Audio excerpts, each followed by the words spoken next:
अस्सलाम वालेकुम एवरीवन। इस वक्त हम पीएसटी की क्लास ले रहे हैं शाहजी कॉलेजिएट से। और आज जो हमारा टॉपिक है वो हम लास्ट क्लास के टॉपिक से उसको मुंसलिक कर देंगे। It was condition of south Asia before the advent of Islam, कि जब साउथ एशिया जो है इस्लाम नहीं आया था, जब जनूबी एशिया के हालात क्या थे।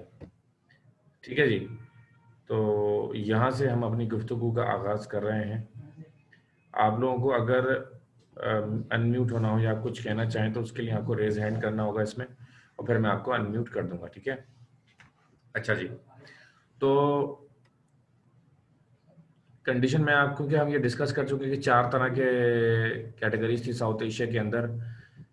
हिंदू थे, उनके 4 कैटेगरीज थी, जैसा कि आपके सामने इस वक्त आपको नजर आ रहा है। ठीक है। इसमें कौन कौन था?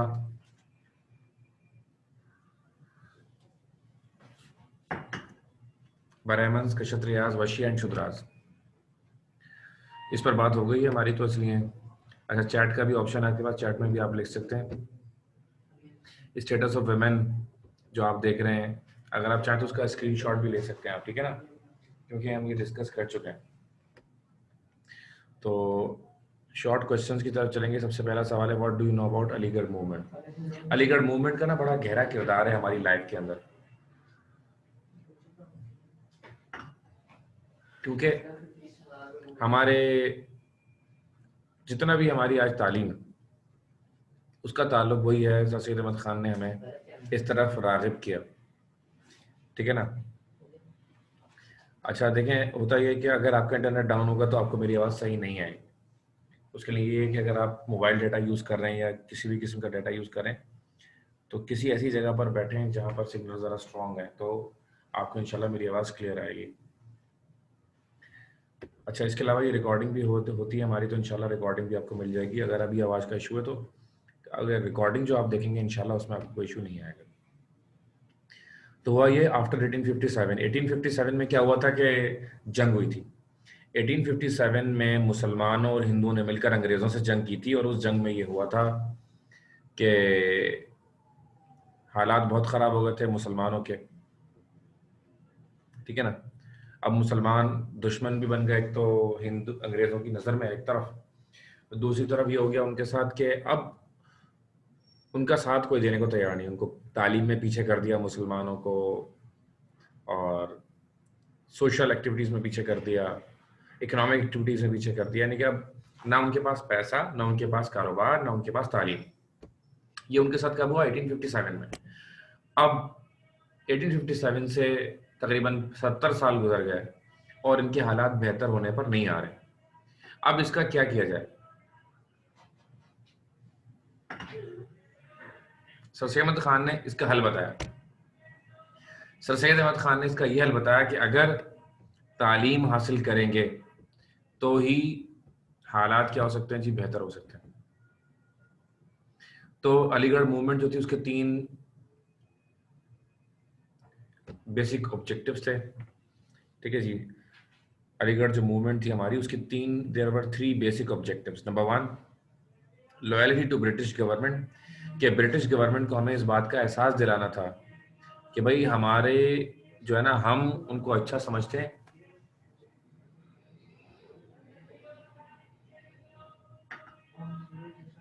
ब्रिटिश गवर्नमेंट की हमारी निगाह में बहुत वैल्यू है।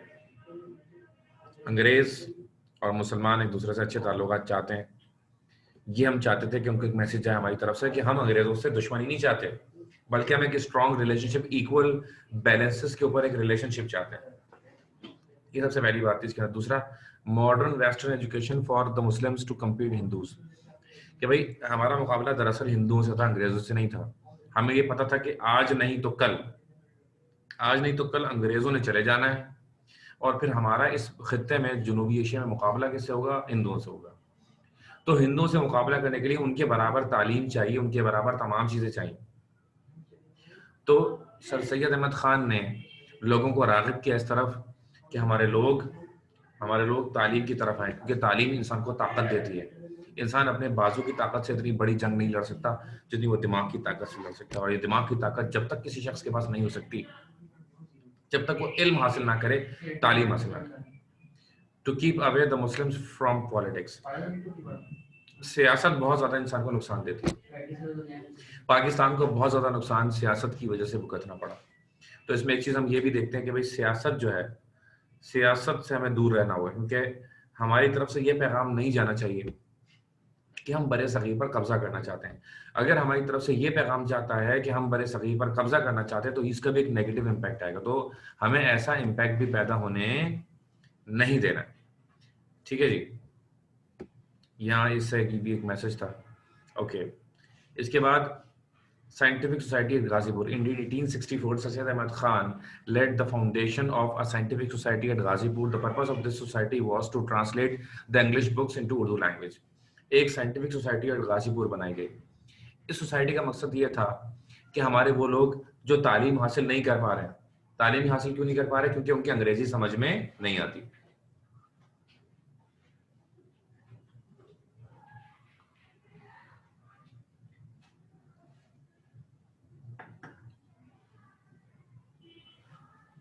देखिए, अगर किसी के अंग्रेजी समझ में नहीं आती,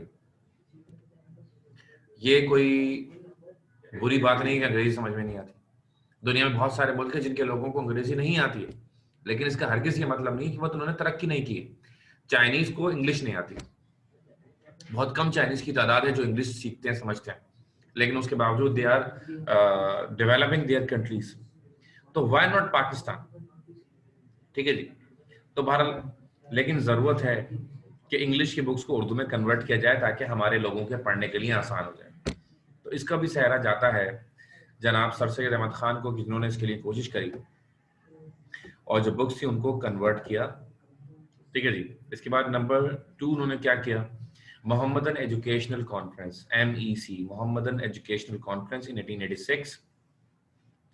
Sir Syed Ahmad Khan set up an organization which is known as Mohammedan Educational Conference, which presented 12-point program in Western and religious education in English and other languages.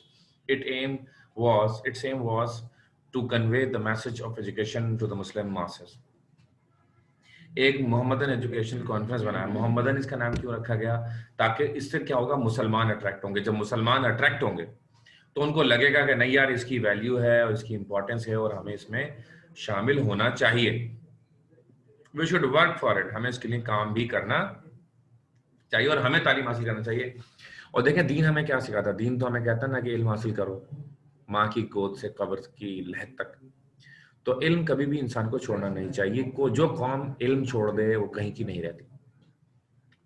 तो ये उन्होंने कहा। अच्छा, अब आपने करना क्या है?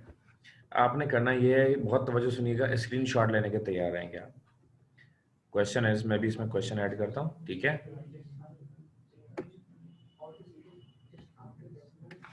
Question,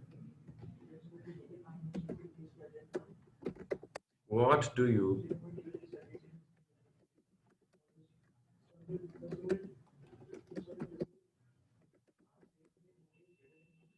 know about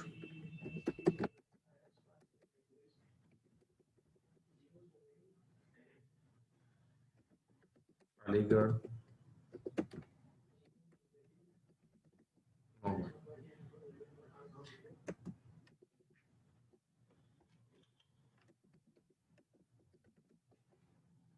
what do you know about Aligarh movement? इसके जवाब में आपने लिखना है इंट्रोडक्शन। बस सिर्फ इंट्रोडक्शन लिखना है इसके जवाब में। अगला सवाल आएगा, अगला सवाल, एक्सप्लेन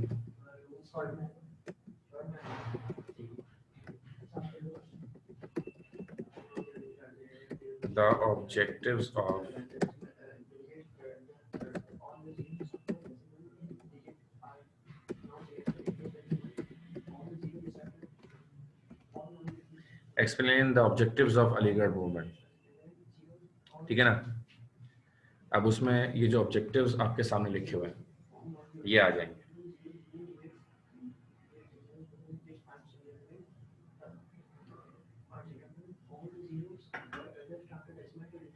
आ रही बात समझ?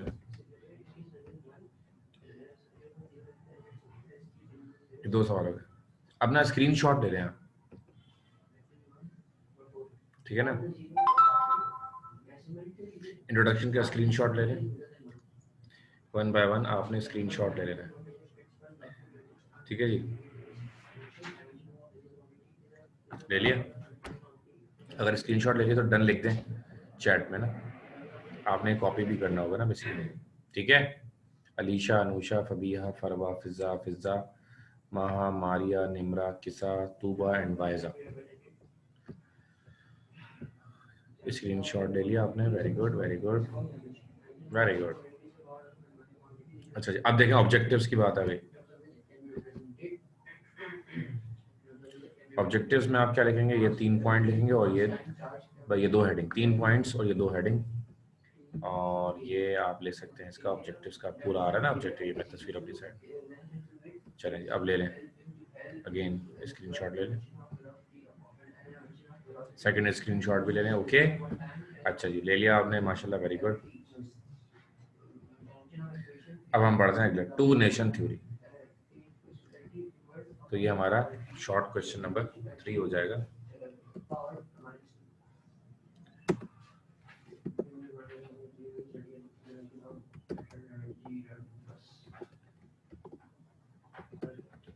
Write a short note on two nation theory. Write a short note on two nation theory. ठीक है जी। अब टू नेशन थ्योरी यानी कि 2 कौमी नजरिए के बारे में, नहीं कंक्लूजन बेटा नहीं करना, ठीक है ना। तो मैं आपको छोड़ रहा हूँ, अलाउ करो। अगर आप अब मैंने ऑप्शन दे दिया आपको, अगर आप चाहें तो आप अपने आप को अनम्यूट करके कोई सवाल भी कर सकते हैं, ठीक है। आई होप कि मेरी आवाज आपको क्लियर आ रही है। Two nation theory.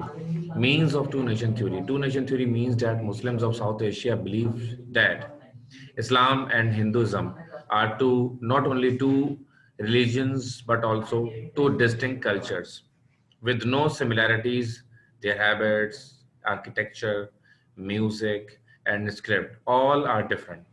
Even the languages they speak and the dresses they wear are entirely different. That's why Muslims of India had demanded a separate homeland where Muslims could get their religious satisfaction. ठीक है जी। अब अगर देखा जाए तो मैं समझता हूँ कि जितना इसमें दिया हुआ है इस पैराग्राफ में, तो ये काफी है जवाब ना टू नेशन थ्योरी के लिए। Write a short note on two nation theory. तो ये जो फर्स्ट पैराग्राफ आपके सामने है, अगर मैं इसको हाईलाइट भी कर दूं तो ये यहाँ से यहाँ तक ये, तो it is enough for it, ठीक है जी। अब आगे आप क्या कर सकते हैं वो भी मैं आपको बताता हूँ, एक मिनट। अब आगे क्या है, डिपेंडिंग ऑन मार्क्स, अगर आएगा 4-5 नंबर के लिए तो उतना लिखना होगा, 2 घंटे का तो पेपर होता है पूरा। अब देखें, अब ये क्या लिख रहा है, basis of nationhood. The Muslims believe that the basis of their nationhood neither territorial nor ethnic linguistic, rather they are a nation because they belong to the same faith, Islam। ठीक है, यानी इसका मतलब क्या है कि हमारी जो कौम है वो बनती कैसे है।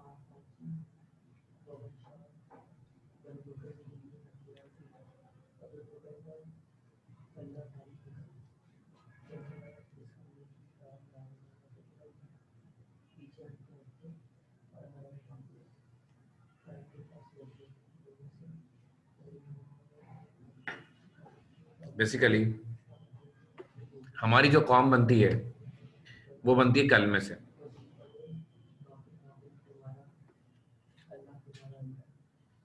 जी बेटा, जो मैंने हाईलाइट करा है ना, जो मैंने हाईलाइट करा है वो बेसिकली आपने लिखना है रजिस्टर में। देखें, मैं आपको बता रहा हूँ कि अगर आपने अच्छे नंबर लाने बहुत, तो देखें नोट्स में तो बहुत डिटेल में लिखा होगा ना। अब नोट्स किस लिए होते हैं, नोट्स होते हैं फॉर डिटेल स्टडी। नोट्स के जरिए आप अच्छी तरह इसको पढ़ेंगे, समझेंगे। लेकिन अल्टीमेटली होता ये है कि आपने अपने नोट्स बनाने चाहिए।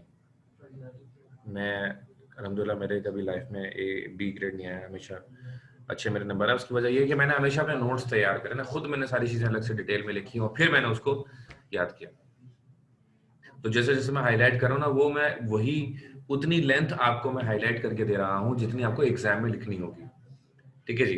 अब देखें नॉलेज एंड नंबर्स। अब एक अच्छे करियर के लिए ना हमें दोनों चीजें चाहिए होती है, एक नॉलेज भी चाहिए होती है और एक हमें अच्छे नंबर्स भी चाहिए होते हैं। जो मैं हाईलाइट कर रहा हूँ उतना ही आपको लिखना होगा ताकि आप पूरा पेपर आराम से कर सकें। अगर आप पेपर कम करते हैं तो फिर इशू हो जाएगा कि वो हो नहीं पाएगा। ठीक है ना, तो खैर आगे बढ़ते हैं।